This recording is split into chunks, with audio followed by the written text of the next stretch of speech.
Beautiful souls. तो ये spirituality में जब आप आते हैं ना, स्पिरिचुअल अवेकनिंग जब आपकी होती है, तो इसके अंदर एक टर्म्स आपने बहुत बार सुना होगा, ego death. Yes.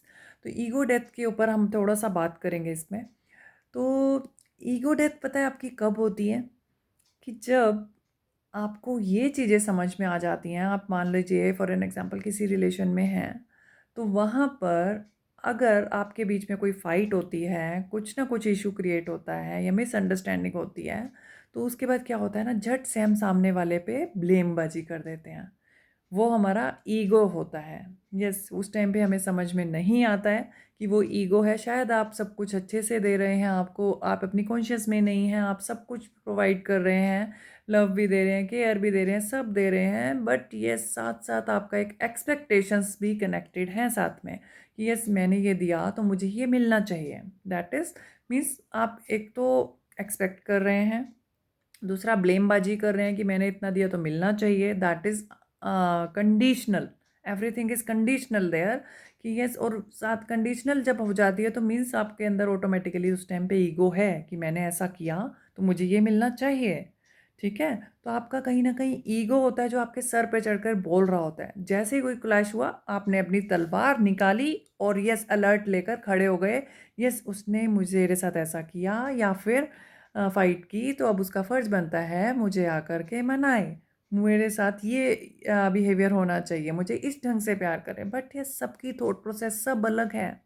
Vice versa किसी भी रिलेशनशिप में दोनों ऐसे हो सकते हैं कि यस दोनों ही ऐसे हैं कि नहीं, उसकी एक्सपेक्टेशन सामने वाला शांत हो जाए, आपकी एक्सपेक्टेशन है कि सामने वाला हो जाए, तो वाइस वर्सा ये क्लैश चलता रहता है। तो बीस बेसिकली जो एक्चुअल रोल प्ले करता है यहाँ पर वो होता है आपका ईगो। यस, वो बहुत बड़ी चीज़ होती है कि उस टाइम पे आपको लगता है नहीं, सब ठीक है, हमारे अंदर कोई ईगो नहीं है, सामने वाला नहीं मान रहा है, सामने वाला गलत है, सारी ब्लेमबाजी उस पे, उसकी वजह से ऐसा हुआ, वो अगर ऐसा ना करते तो ऐसा नहीं होता, वो अगर उनका बिहेवियर इस टाइम पे ऐसा होता तो ऐसा नहीं होता, है ना? तो बहुत सी ऐसी चीज़ें, ऐसे लेयर्स हमारे ना माइंड में बहुत वर्षों से, बहुत सालों से चढ़ी होती है, ठीक है? लेकिन जैसे ही स्पिरिचुअल अवेकनिंग होती है आपकी, आपकी लाइफ में स्पिरिचुअलिटी का नोक-नोक होता है, ठीक है? तो वो किसी भी तरीके से हो सकती है, उसके लिए ऊपर भी वीडियो बनाई हुई है, कब होती है, ये मेरी चैनल्स पे आप देख सकते हो। बट अभी के लिए जब नोक-नोक हो जाता है, तो उसके बाद धीरे-धीरे जब आपकी ये चीज़ें ना ईगो शैटर्ड होने लगती है, यस धीरे-धीरे आपको समझ में आने लगता है कि यस कि अंडरस्टैंडिंग सबसे पहले ये होती है कि आपकी अपनी अलग लाइफ है, अलग जर्नी है, आप एक अलग जर्नी पर यहाँ पर आए हैं इस अर्थ पर, और सामने वाले की अपनी अलग जर्नी है। आप दोनों की एग्जिस्टेंस डिफरेंट डिफरेंट है। यस, यहाँ पर आप कनेक्टेड हैं, दिस इज़ द इल्यूज़न कि यस आप एक दूसरे से फिर के साथ कनेक्टेड होते हैं। अपना रोल प्ले करने के लिए यहाँ पर सोल आती है, एज ए सोल आप यहाँ आते हैं। फिजिकल बॉडी तो आपका एक जस्ट सोल के कपड़े हैं, ऐसे हम इसको मान लेते हैं। तो वो सोल यहाँ पर अपनी जर्नी कंप्लीट करने आती है, ठीक है? तो यहाँ पर क्या होता है, हमारे ईगो इस टाइप से शेड होते हैं कि आपको समझ में ये सब आने लगता है कि उनकी अलग, मेरी अलग, और यस, और ब्लेमबाजी की बात जहाँ पर आती है, नहीं, अब आपको समझ में आने लगता है कि आप ही खुद ही रिस्पॉन्सिबल हो अपनी हर चीज़ के लिए, हर हर्ट के लिए, हर पेन के लिए। सामने वाला रिस्पॉन्सिबल नहीं है। यस, ये आपके अपने कर्मा हैं जो आपके सामने आ रहे हैं, या फिर आपकी ईगो के कारण वो चीज़ें सामने सरफेस पर आ रही हैं, ठीक है? तो धीरे-धीरे आपका ईगो शेड होने लगता है। जैसे ही ये मैच्योरिटी आ जाती है आपके अंदर कि yes you are only responsible, तो वो आपका उस टाइम पे जब ये जो लेयर बाय लेयर ईगो आपकी डाउन होती है, आपको ये अंडरस्टैंडिंग में आते हो, अब आप हर चीज़ के लिए अपनी लाइफ में जितने भी सर्कमस्टांसेस होते हैं, आइदर इट्स गुड और बैड, अच्छा भी हो सकता है, बुरा भी हो सकता है, तो वो उसके लिए आप रिस्पॉन्सिबिलिटी सामने ना देकर खुद पर लेते हैं, ठीक है? तो इसको हम बोलते हैं ईगो डेथ, कि धीरे धीरे आपको ये अंडरस्टैंडिंग आने लगती है कि यस आप ही रिस्पॉन्सिबल हैं, दूसरा कोई नहीं।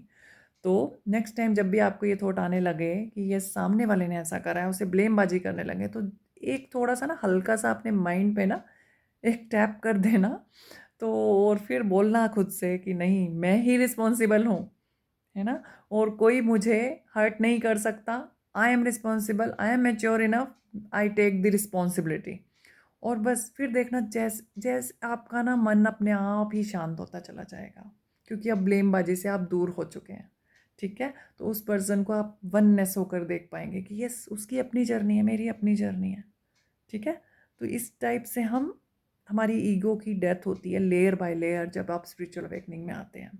बाकी इसके ऊपर वीडियो बहुत बड़ा बन सकता है, इस वीडियो में इतना ही। हम नेक्स्ट वीडियो में फिर से बात कर लेंगे इफ़ यू वांट। आप मुझे कमेंट करके बताइएगा और आप क्या जानना चाहते हैं। तो आपकी ईगो डेथ हुई या नहीं, मुझे कमेंट करके बताइएगा, है ना। क्योंकि स्पिरिचुअल, अगर आप इस स्पिरिचुअल जर्नी पर हैं तो शायद लेयर बाय लेयर आपकी ईगो की डेथ हो रही है, स्लो स्लो, बिकॉज 100% होना थोड़ा थोड़ा थोड़ा कहीं ना कहीं रह जाता है अनटिल कि आपकी स्पिरिचुअल अवेकनिंग पूरी हो जाए। ठीक है, it's a life time process.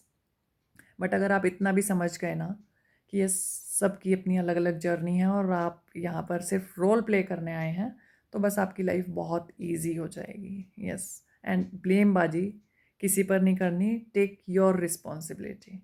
बस फिर देखिए आपकी लाइफ में क्या मिरेकल होता है। All the best, God bless you.